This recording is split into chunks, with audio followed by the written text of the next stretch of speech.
Уважаемый Вячеслав Викторович, уважаемые главы делегации, уважаемые коллеги, прежде всего хотел бы выразить искреннюю признательность председателю парламентской ассамблеи Организации договора о коллективной безопасности, уважаемому Вячеславу Викторовичу Володину, за высокий уровень организации сегодняшнего заседания и традиционное гостеприимство.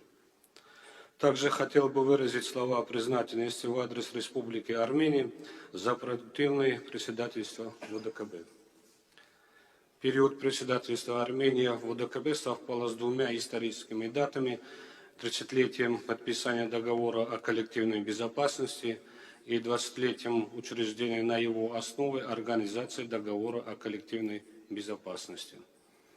За этот исторический период сотрудничество государств-членов нашей организации вышло на качественный новый уровень союзнических отношений, накоплен значительный практический опыт в вопросах коллективной безопасности, особенно противодействия современным вызовам и угрозам. В этой связи хотел бы поблагодарить всех членов Совета парламентской ассамблеи ОДКБ за очень конструктивную и слаженную совместную работу за прошедший период. В прошлом году в Таджикистане успешно прошло выездное заседание Совета парламентских ассамблей ОДКБ.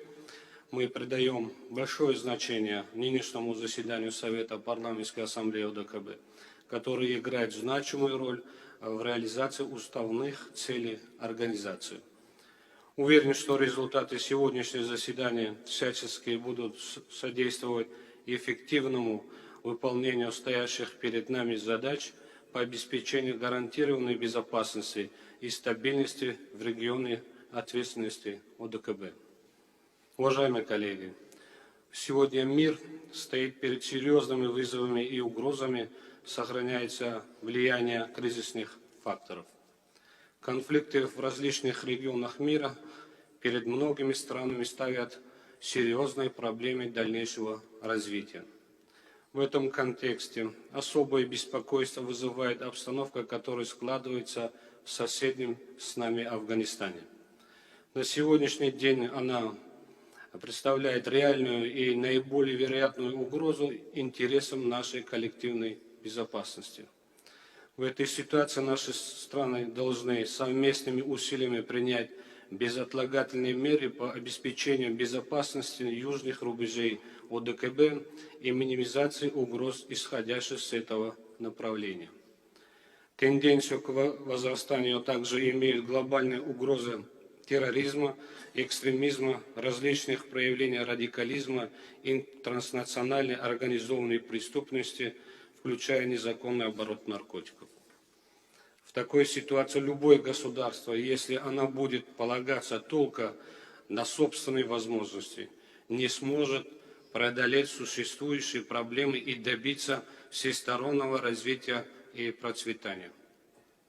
Только благодаря общим усилиям и взаимодействию стран, основанным на равноправии, доверии, соблюдении норм международного права и уважения национальных интересов, возможно противостоять существующим вызовам и способствовать совместному устойчивому развитию.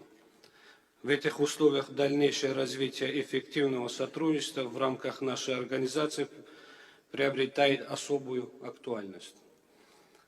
На этом фоне вопрос обеспечения региональной безопасности, а также совершенствования системы кризисного реагирования ОДКБ должны оставаться главным составляющим нашей деятельности. Это требует от государств-членов ОДКБ согласованных и коллективных мер по обеспечению безопасности наших стран и региона в целом. С учетом нынешних реалий хотел бы подчеркнуть важность конструктивного взаимодействия и сотрудничества наших стран в рамках парламентской ассамблеи ОДКБ. Мы намерены и далее прилагать необходимые усилия для обеспечения поступательного развития всех направлений деятельности ОДКБ. Уважаемые члены Совета, в сегодняшнем нашем заседании мы примем ряд важных документов, направленных на совершенствование механизмов нашей организации.